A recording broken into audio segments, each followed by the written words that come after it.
السلام علیکم۔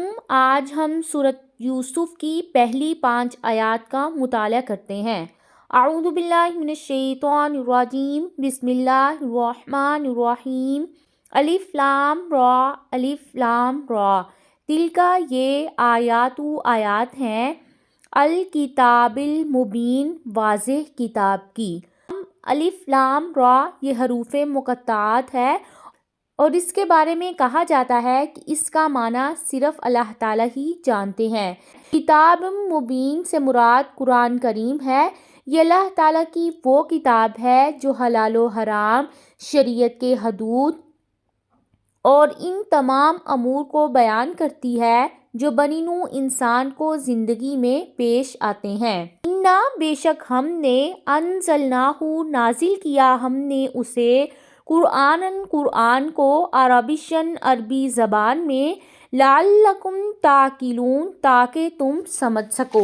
اللہ تعالیٰ نے اس کتاب قرآن مجید کو عربی زبان میں اس لیے نازل فرمایا کہ اس کے مخاطب اول عرب تھے۔ اگر کسی دوسری زبان میں نازل ہوا ہوتا تو حجت تمام نہیں ہوتی اور عرب کہتے کہ یہ ہماری زبان میں نازل نہیں ہوا ہے، اس لیے ہم اس کے مخاطب نہیں ہیں۔ اس لیے بھی یہ قرآن عربی زبان میں نازل ہوا ہے کہ یہ دنیا کی وہ فصیح ترین زبان ہے جو اپنے اندر گہرائی رکھے ہوئے ہے۔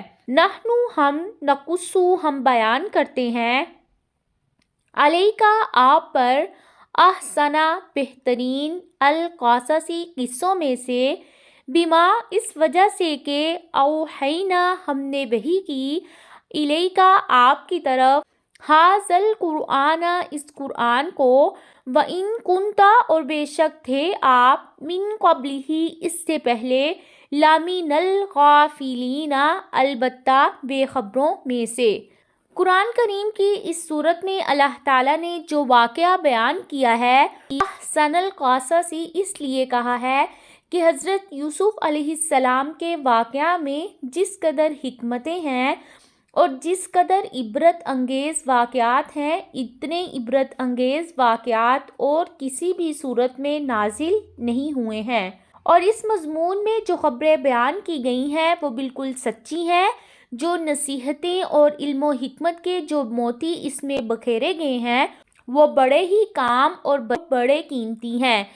نبی کریم صلی اللہ علیہ وآلہ وسلم اس واقعے سے متعلق آپ پر وحی نازل ہونے سے پہلے اس کے متعلق کچھ بھی نہیں جانتے تھے۔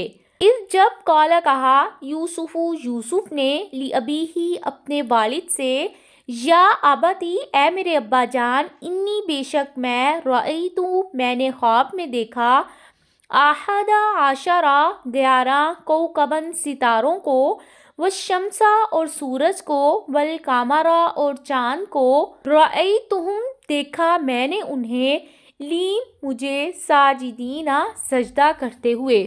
یوسف علیہ السلام نے اپنے باپ یعقوب بن اسحاق علیہ السلام سے اپنا خواب اس لیے بیان کیا کہ وہ ان کے کمال علم کے معتقد تھے، تو سوچا کہ اپنا خواب بیان کرتا ہوں اور اس میں میرا کوئی نقصان ہوگا تو وہ اس سے بچنے میں میری مدد کر دیں گے۔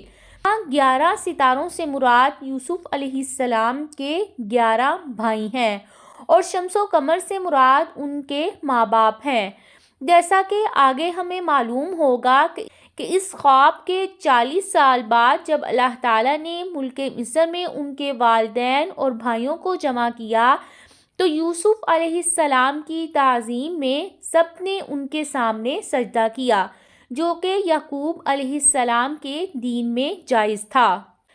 قالا اس نے کہا، یا بنیا اے میرے بیٹے، لا تقصص نہ تم بیان کرنا، رؤیا کا اپنا خواب، علی اخواتی کا اپنے بھائیوں پر، فیکیدوا لک پس وہ چال چلیں گے، لکا تیرے لیے، کیدن ایک چال، ان الشیطان بے شک شیطان، للانسانی انسان کے لیے، عدو دشمن ہے، مبین کھلم کھلا۔ یعقوب علیہ السلام کے لیے اس خواب کی تعبیر بالکل واضح تھی۔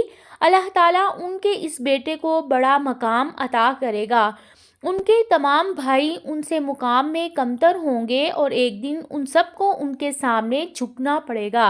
اسی لیے ڈرے کہ اگر اس خواب کو ان کے ستیلے بھائیوں کو پتہ چل گیا تو انہیں نقصان پہنچانے کی کوشش کریں گے۔ اس لیے انہیں نصیحت کی کہ خواب اپنے بھائیوں کے سامنے بیان نہیں کرنا، کیونکہ شیطان انسان کا بہت بڑا دشمن ہے۔ ابن العربی لکھتے ہیں کہ اس سے یہ بات معلوم ہوئی کہ بھائی اور دوسرے رشتہ دار حسد کرتے ہیں، اور یہ بھی معلوم ہوا یعقوب علیہ السلام خواب کی تعبیر جان گئے تھے، پر اس کا اچھا اثر پڑا اس لیے کہ ہر آدمی چاہتا ہے کہ اس کا لڑکا اس سے اچھا ہو۔ یہ آیات جن کا ہم نے مطالعہ کیا۔